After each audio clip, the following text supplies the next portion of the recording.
Y los últimos datos que hemos conocido sobre la natalidad en España pone a Canarias entre las comunidades donde se produce un mayor retroceso, una tendencia que no es nueva en el caso de las islas, y datos que vamos a analizar con José León García, que es profesor de Geografía Humana de la Universidad de La Laguna. Señor García, ¿qué tal? Muy buenos días. Buenos días. Bueno, unos datos que ya no les sorprenden, ¿no? No, como venimos con esa tendencia desde hace tiempo, pues lo que hemos hecho es continuar, y como la situación económica y social ha empeorado, pues los datos también.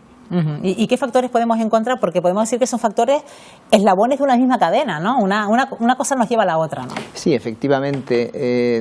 Desde hace bastante tiempo, Canarias, que era una comunidad enormemente natalista, pues ha ido descendiendo en el número de nacimientos, y en este momento ocupa el último lugar en el ranking de natalidad de España, ¿no? Tenemos ahora pues una tasa de fecundidad de solamente 0,9 hijos por mujer, es decir, menos de un hijo por mujer en edad fecunda, ¿no?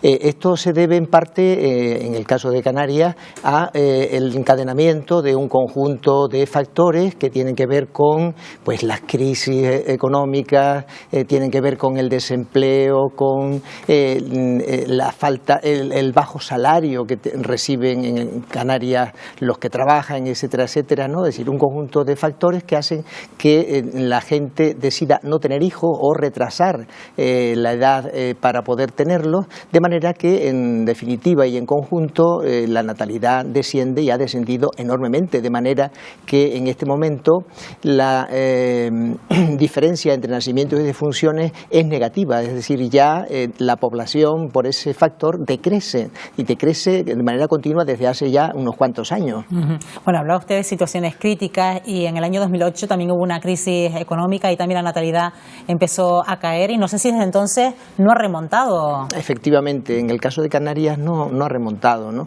Y lo que ocurre con estos fenómenos es que cuando comienzan se produce luego pues un cierto hábito, un cierto modelo de comportamiento demográfico, ¿no? Que es muy difícil luego revertirlo. Es decir, si se tienen menos hijos, pues se continúan teniendo menos hijos, ¿no? Es decir, que es un modelo que es muy difícil de revertir, ¿no? Y esto es un problema importantísimo cara al futuro. Antes le preguntaba por los factores, las causas que llevan a muchas parejas a decidir o retrasar esa maternidad, esa paternidad, y hemos salido a la calle, señor García, para preguntarle a la gente qué es lo que le frena a la hora de tener su primer hijo. Vamos a escucharlo. Supone un coste que ahora mismo mucho por temas de trabajo también y demás, pues creo que no se podían plantear tener un hijo como para sacarlo adelante y darle una buena educación. Si el bolsillo lo dispone, sí, me encantaría. La verdad es que me gustaría tener algún día hijos, pero el mundo está fatal como para traer chiquillos al mundo, la verdad. Y no es lo que me apetece ahora hacer. Tengo 30 y poquito, me quedan muchas cosas por hacer. Yo creo que la gente prefiere centrarse en ellos mismos y no tener como que depender de los hijos y demás. Bueno, estamos viendo distintas causas por las que la gente frena quizás el tener su primer hijo. A veces, todavía con 30 años, mucha gente se siente hasta joven y dice, voy a retrasar un poquito más la maternidad, me queda mucho por hacer, pero bueno, luego está el tema de no tener una estabilidad económica, eso conlleva no tener una vivienda, el hecho también de seguir formándose para tener un empleo estable también conlleva el retrasar la maternidad, y todo influye, porque luego también la edad y tener un determinado hijo de determinada edad, también el tema de engendrar también es un problema ya también, un escollo para seguir engendrando, ¿no? Sí, se convierte en un problema biológico, un problema técnico, y cada vez más se utiliza pues la fecundación in vitro y ese tipo de cuestiones para las personas que por la edad pues tienen dificultades para la concepción, ¿no?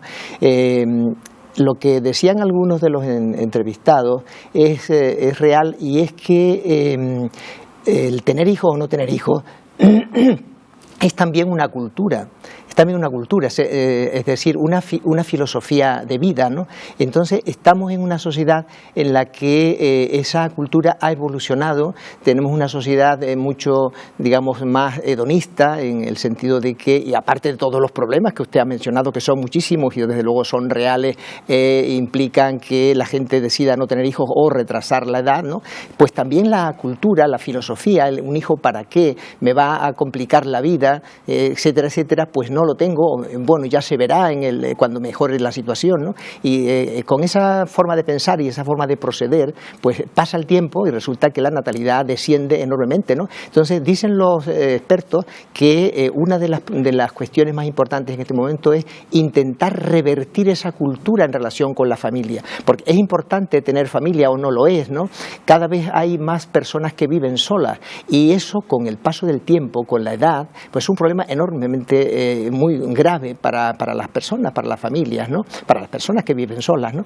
Entonces, si no se tienen hijos cuando se pueden tener, pues luego ya vive solo, o en pareja o incluso solo, ¿no? Entonces, esa cultura es muy, muy importante, buscar una forma de incentivarla para que la gente decida tener hijos. Y dicen los expertos que no solo hay que tener en cuenta las ayudas, el dinero, ¿no? Lo que el Estado pueda hacer para que las personas pues puedan tener ayudas, para que sea más fácil el educar, el llevar adelante los hijos que nacen, ¿no? Sino que es incluso más importante esa cultura, ese cambio, el que la gente quiera tener hijos, que le parezca importante o interesante tener hijos, tener alguien con quien vivir, alguien con quien compartir las cosas, compartir la vida, que eso en el futuro es muy importante.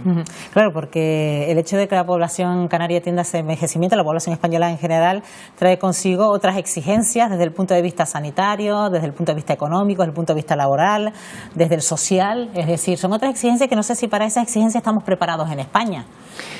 Pues mucho no, pero claro, no estamos preparados en ninguna sociedad porque esto del envejecimiento está afectándonos a todos, ¿no? Los informes de las Naciones Unidas indican que el mundo va hacia el envejecimiento, incluso los países del tercer mundo que tienen todavía tasas de natalidad elevadas, pues van hacia el envejecimiento. Desde que se reduce la natalidad, nos envejecemos.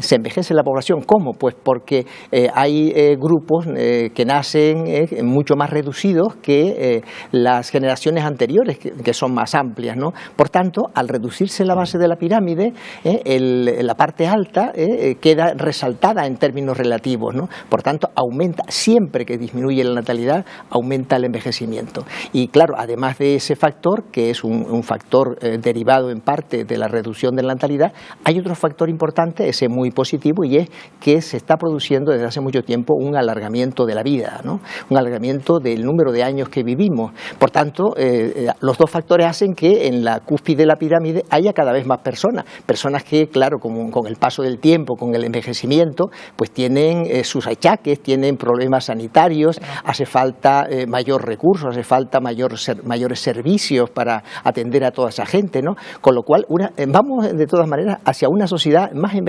porque se reduce la natalidad, se ha reducido la natalidad en todos los lugares. Nos han dicho desde hace mucho tiempo que el planeta está superpoblado, que no debemos crecer tanto.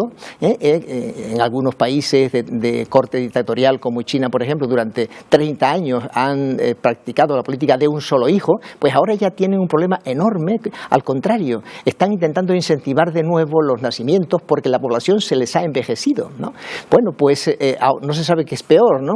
Si el crecimiento que tenían antes o el envejecimiento que tienen ahora, ¿no? Pero el envejecimiento, una vez que se empieza a producir, ya es muy difícil revertirlo. Claro, eso nos lleva a noticias contradictorias, porque es verdad que estamos hablando del descenso de la natalidad en Canarias, la tercera comunidad, casi a la cabeza del Estado en descenso de la natalidad, pero nos encontramos con mensajes donde, por ejemplo, el vicepresidente del Gobierno, consejero de Hacienda del Gobierno de Canarias, Román Rodríguez, pues aludía a un control demográfico en las islas. Entonces, quizás esto llama un poco a la confusión de la población, ¿no? Claro, es que hay que analizar las cosas en más profundidad, ¿no? Tal vez en algunos lugares, por ejemplo, por el embotellamiento del tráfico, porque se debe a otras causas, ¿no? Por una mala relación entre la ubicación de la población, donde la población vive, que se ha extendido de manera dispersa en muchos sitios, en el caso de Tenerife, ¿no? Y que hay solo unas vías para salir e ir a trabajar solo a unos sitios. Eso da una impresión de una enorme cantidad de población, entonces hay que parar, ¿no?